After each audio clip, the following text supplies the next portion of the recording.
Since I left being mayor, I've had the opportunity to teach. So I've been at St. Ed's, and I'll be teaching at the LBJ school.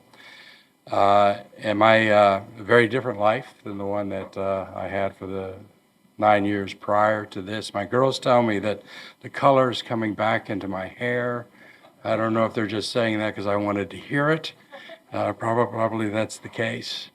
But being invited to come back to this conference and talk about the rise of Austin is a very easy thing to do. I obviously am very biased. I think that Austin and the Central Texas region is a pretty magical place.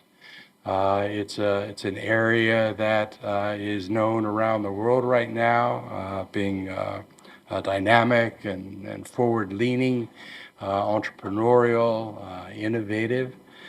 And I've enjoyed watching that really get institutionalized and cemented. I remember early in my first term taking a trip to China as part of an economic development opportunity. I went with some members of the chamber, some of the larger businesses in the community, and we visited Asia. And we went to China, and in each of the cities that we would go to, there would be an organizing event, and then a group would show up to hear about Austin. And I will tell you that most of the people that showed up at those meetings really didn't know virtually anything about Austin, Texas. These were people that if they, when they knew cities in the United States, they immediately thought of and were familiar with New York and with LA, probably Seattle, some Boston. But Austin, Texas, not really. In fact, no city in Texas really, except for Houston. And that was primarily because Houston had a really tall basketball player that came from China. So a lot of the conversation that we had when I first went was to talk about the city and where we were, what we were doing, and how we had grown and how we had changed. I went back to Asia near the end of my second term, and it was an entirely different reception. I'll tell you, I liked going to China because mayors of Chinese cities very different than mayors of cities in the United States. Mayors in China have capital power, which means they get to decide who lives and who dies. They can summarily execute someone or not. So mayors are treated really well in China. And when I would show up as a mayor, they didn't know that I did not have that same power in Austin. Sometimes I wished I had, but treated really well. But when I went back to China in second term toward the end, everyone knew about Austin. In fact, many of the people had visited Austin, or someone in their family had, or someone in their company had, someone in their industry had. And somewhere in that 8-year period of time, Austin went from something that was not really well known to something that started off as being kind of the hidden gem investing opportunity, to one that folks were already beginning to think maybe they had missed the train if they hadn't jumped on. I would get asked the question in Asia and in other travels around the world, including cities in the United States, what it was that was the magic sauce in Austin. What was it about the rise of this city? I got to Austin in 1978. When I got to Austin in the late 70s, I think Austin was the 42nd or 43rd largest city in the country. Austin today is the 10th largest city in the country, and no city in the United States has made that kind of mood during that period of time. So the question gets asked a lot. You probably get asked that question just in your travels. What is it about Austin that has been responsible for this kind of growth, this kind of movement. And again, I think this is kind of a magical place. Obviously, the economy in this region is very strong. We're creating more jobs than any place else in the country. We're growing faster.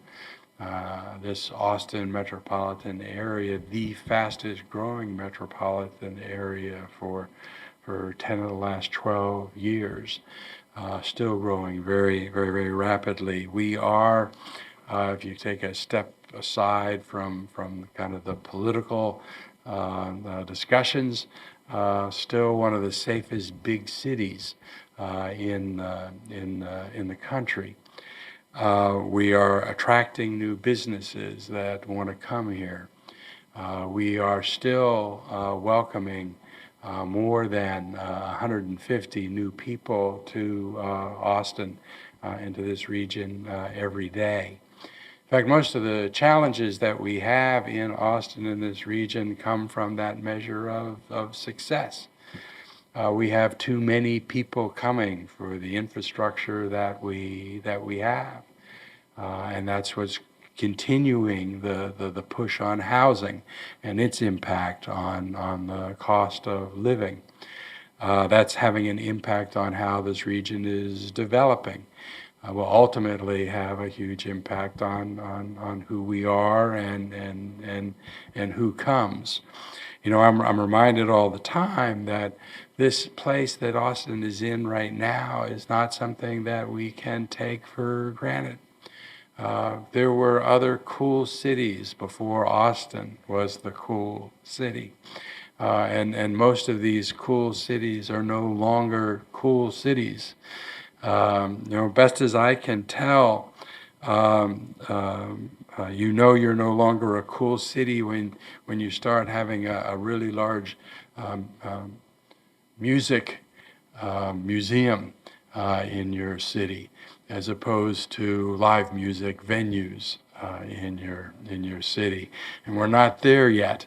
And I always resisted the invitations to help create that live music museum in Austin, just because I didn't want to tempt the gods with building one of our own.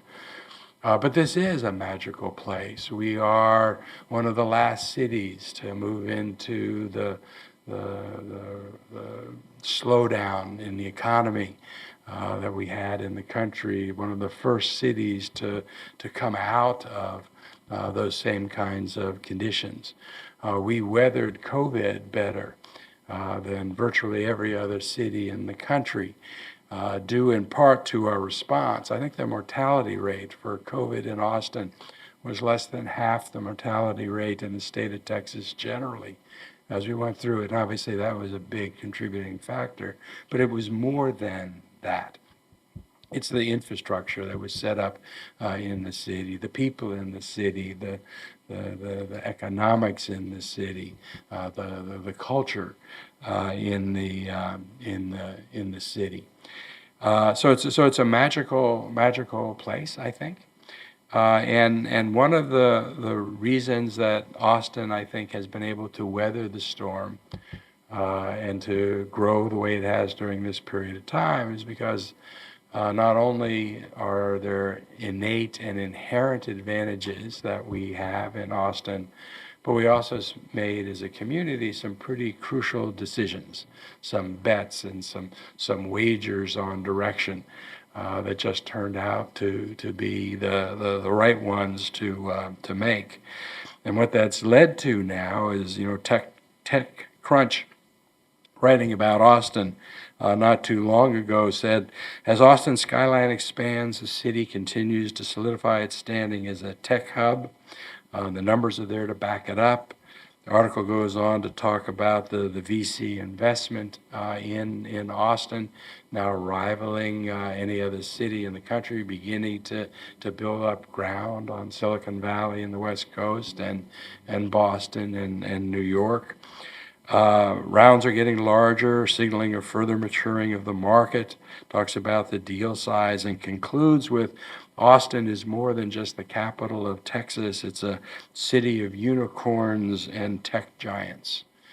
And I think that's true.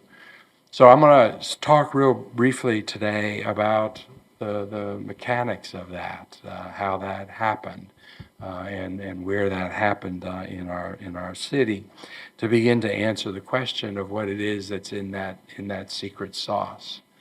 And I'll tell you, I begin with quality of life, because quality of life is what creates the environment. It attracts people. At the end of the day, if a city does not have a good quality of life, you're not going to attract the students. You're not going to attract the jobs. You're not going to attract the families. And I think, and I tell people who ask me how to build a great tech city, I begin by asking, how are your breakfast tacos? Right? How's your music in your city?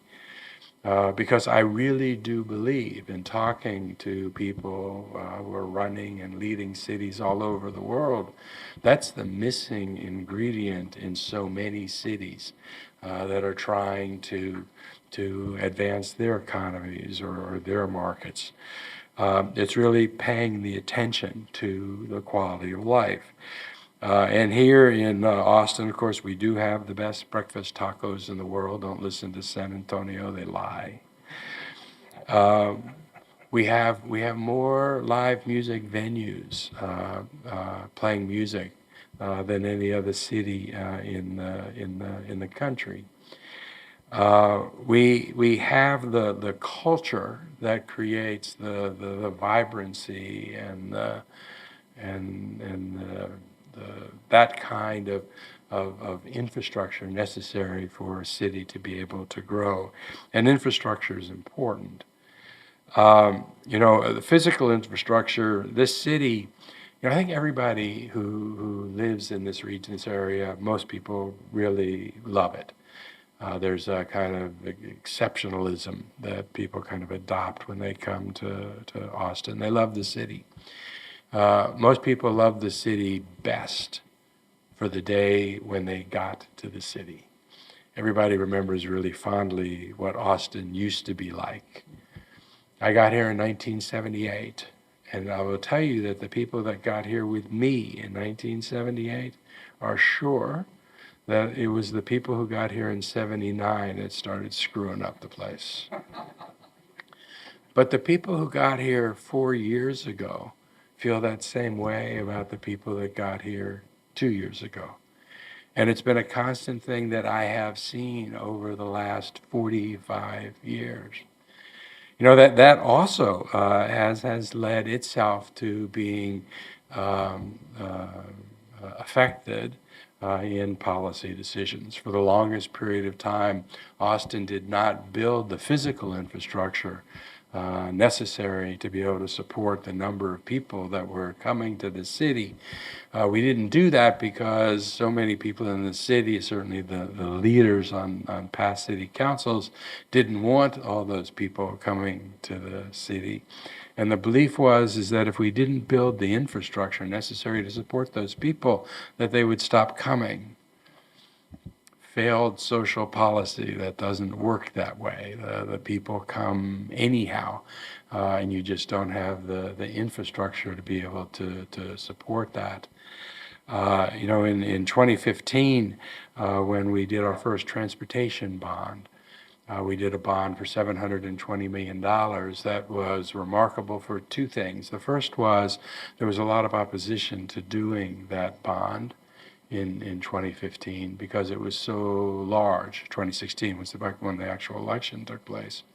$720 million was more than this city had put into transportation bonds in the prior 20 years, cumulatively, over a 20-year period of time.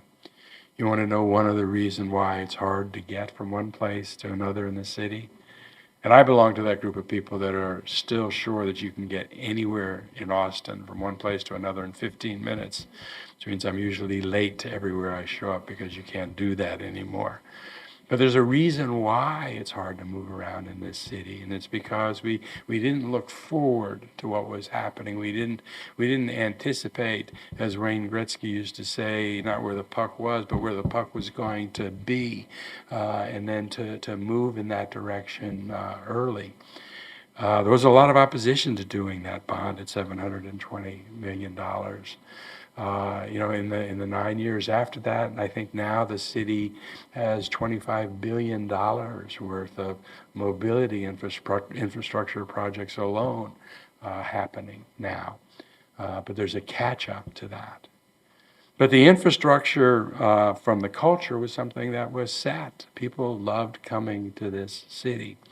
One of the reasons people liked coming to this city back then was because it was the cheapest city to live in Texas. That's not the case anymore. But it's a beautiful place, and it has those quality of life elements in them. It's an entrepreneurial city. It's a city that culturally is a place where people want to go. And for the purposes of our conversation today, I want to talk about one element of that culture that I think is responsible in very material ways to the rise of Austin. And that's that Austin has a higher tolerance for taking risks than any city that I've been to in the world. Higher tolerance for taking risks. In most places in the world, most places in our country, if you try something and you fail, you effectively get punished for that. You're not invited back into the same rooms for capital. You don't get back into the same kind of networking positions that you were in before because you had your shot, you took your shot, and you weren't successful. Austin, I think, has been very different from that culturally in the city, where sometimes our civic heroes are the people that tried something and failed and then learned quickly. We live that expression, it's good to fail so long as you learn quickly. Well, we've lived that. I think that's one of the reasons why when we have people in thongs riding around in mini skirts and on bicycles through our city, you don't really take notice that much. I mean, it's Austin and people just do that in Austin.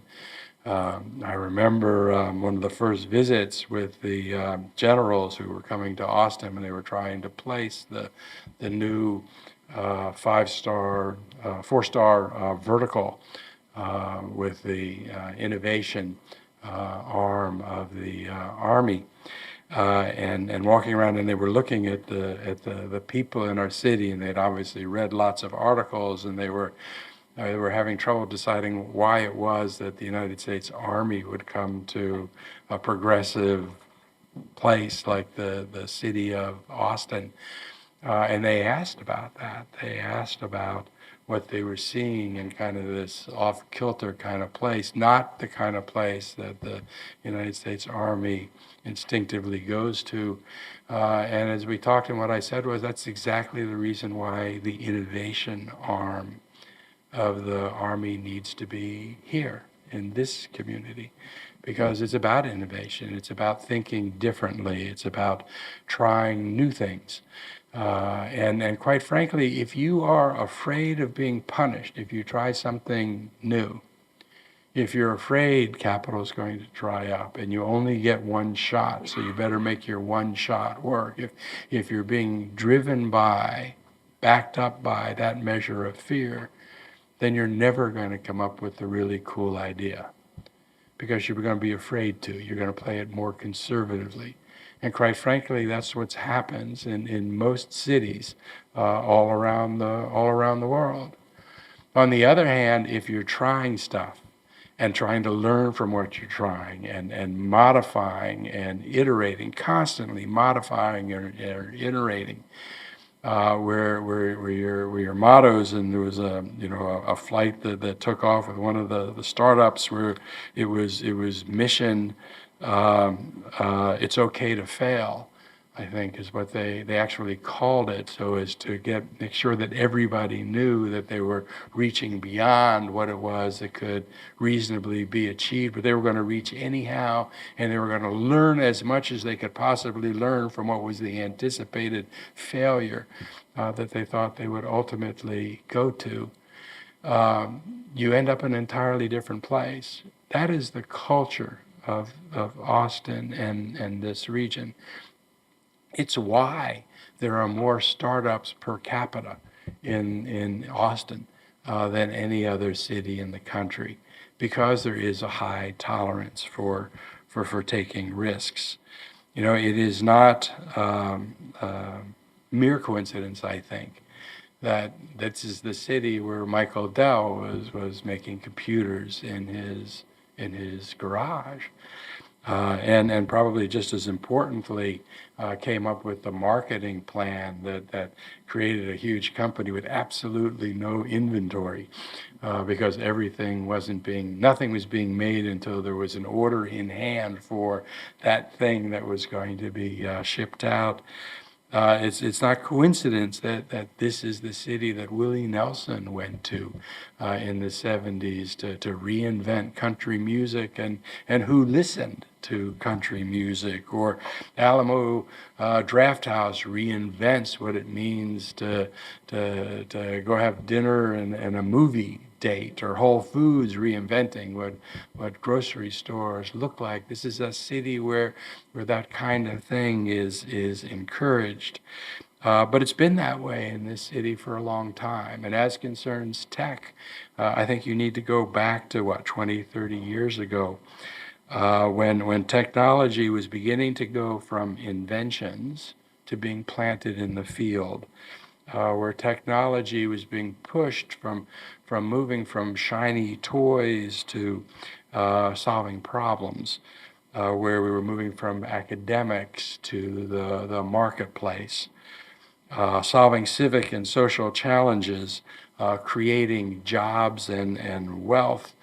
That was a movement that this city made successfully, and in the tech area, probably beginning with George Kosmetsky, who was dean of the business school, 1966, and then in the late 70s he founded IC Squared. I think you're going to hear from Dr. Butler this afternoon at 1 o'clock. Hopefully he'll talk a little bit about that history. But it was taking that bet on technology, but a bet that technology could actually solve real problems, and it could be monetized, and it could help build communities and build jobs, kind of the next generation of education. That led this city, consistent with that, to be the right place for IBM and for Texas Instruments to come. In 1967 and 1969, attracted in part by the University of Texas, because that's part of the infrastructure that we have in this city. In the 70s and 80s, we became Silicon Hills as more people followed, but that began with the folks that said we're going to create the MCC, the consortium of leading tech companies, and plant a flag. We're going to make that bet on that future. We're making a guess as to where it is that hockey puck is going to move, and pulled together the University of Texas and the state government and the city of government here. Moved us forward to semiconductors with Semitech, Motorola, now NXP, AMD, and Samsung, building off of that place that began with the decision to make ideas become real in this community. Individuals like Michael Dell, who I mentioned, and Jim Truchard with National Instruments, creating those building blocks, furthering that culture, creating that expectation, trying new things and new ideas. And there's a direct path then to people bringing in satellite offices or headquarters here with Apple and Google and Facebook, most recently Tesla and SpaceX, Verbo, Indeed, Zen Business, so many others. following that line, in part because of the breakfast tacos and the music. Because quite frankly, as it was explained to me by some of these companies who are opening up satellite offices, if they're going to move to an environment, one, where there's no income tax that have to be paid, but moving, and they go to their employees and they say, hey, we're moving, everybody. We have this great opportunity, a great incentive package. Are you all set to go to Cleveland? No one comes. But if they go to that same group of people and they say, we're going to be in Austin, Texas, do you want to make the move with us? Almost everybody does. And they do that because of the breakfast tacos and the music and the culture and the hill country and the lakes. We need to do something about the heat in the summer. We're going to send all those people back home. But those things all build that way, and you can see in this city that decision to follow that path and make that bet was something that just has really played out for us. The success we had really blossomed in you starting in 2015, 2016 to the present. And I think I pointed at the Smart City competition that the Department of Transportation did in 2015, 2016. Secretary Fox, he had a competition among cities to come up with smart city idea, and then they would fund it with $100 million in two packages of $50 million each. And so many cities got involved in that. And we did. We were one of 7 finalists. We didn't get it. But there were real important, I think, 3 lessons that we learned from that. The first is that when we put everybody in the room to compete in that, the collaboration was unlike anything that we had seen in this city before. And it really demonstrated the power and potential of what happens when you bring in academics and businesses and governments and nonprofits all working together with a single focus in technology. The second thing I think, and I would want to emphasize, was bringing in government and recognizing, even though this was a private kind of thing, the government had a huge role to play. And then the third thing I think we learned from that is you needed to focus on the social challenge and not on the technology. You needed to focus on what the technology was trying to do. You needed to focus on what needed to be done, and then you needed to then find the technology that would best be able to do that. We have a long history of collaborations. You know, the Austin Technology Council was formed back in 1992, the Austin Forum on Technology and Society, the Austin Smart City Alliance, the Austin Forum, the Austin Tech Alliance, organizations that have begun to build the CEDAR consortium that you have here at Texas State. Again, lots of different people coming together to make things real. Government involvement key, I think, to help mobilize people. The city of Austin, the University of Texas, in the last several years have done some amazing things together, building out of that effort at collaboration that really centered public institutions. City of Austin and UT have invested about $6 million in 34 different projects involving 11 different colleges and universities in the region to try and push forward on this direction, continuing the effort to try to get to where the puck is going to go. When you look at Austin in this period of time, you begin by starting with the natural attributes that the city has. You also recognize that people self-select to be in the cities they're in. So a culture becomes something that's reinforcing. Someone that feels really comfortable in Dallas doesn't move to Austin. Dallas is a great city. Houston's a great city, but they are different than Austin, and they attract different people. I used to tell the governor's office and lieutenant governor's office that rather than trying to make Austin look like the other cities, there's a really value real big value in having a diversified portfolio of cities.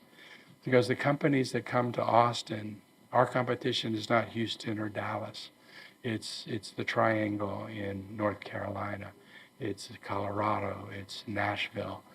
And if Austin stops being Austin culturally, then we're not going to be in the running for that part of the portfolio that we're expected to pull together. When I got to Austin in the late 70s, we were not the live music capital of the world. And our big event was not South by Southwest and ACL. I don't know how many people here with long memories we have, but do you remember what we were back in the late 70s? We were the friendly city. The friendly city. I think half the cities ranked with us in the 42nd, 43rd, 45th. They were all friendly cities too. And a lot of them are still ranked 42nd, 43rd, 44th. But we became the live music capital of the world. And that changed us because it was a reflection of who we were.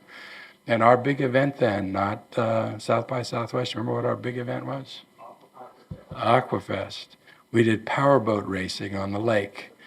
There are a lot of cities that still do powerboat racing on their lakes, and they're in 42nd, 43rd, 45th place. Not Austin. Not Austin. Because Austin is different, because we're a magical place.